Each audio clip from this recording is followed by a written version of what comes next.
Ni miyo ber gabera kapoko miyo ber kabisa. Ka en binot en ng'ama ber. Kochopo osiptal in ng'ama ber.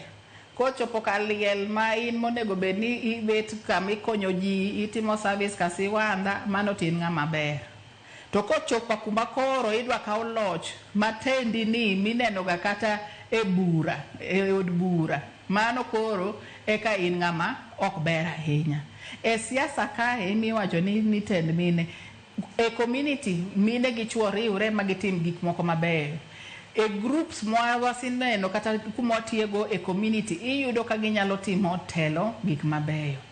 Koro gimwadwa wacho ni jopiny telo mar mine wasineno ka mine miyo kodong' kamoro to nyalo rito gik moko maber malich. Moko bende nyalo ketho gik moko to mine kumorito ineno ga korit maber. Mane gima idwaro e siasa. Ng'ama kochopo to en gimoyudo to rito mamedre mokan moranka gik moko te jok mantiere alwora ne yudo gik matindo tindo e kaka irange ga kuonde moko mamiyo ber ga chande. Koro kuonde mamiyo ber ma oloso dak, molos ot, molos gweng'.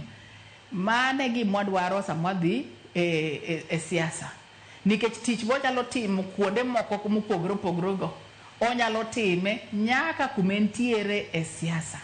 Koro wanyiso mine dhi wauru mbele, wadhi mbele mondo wakaw loch kuonde mopogre opogre. Nikech wang'e ni wan gi rieko, wan gi jingo to wan gi sinani manyalo konyowa mondo wambe watel e mier mopogre opogre. Erokamano ahinya.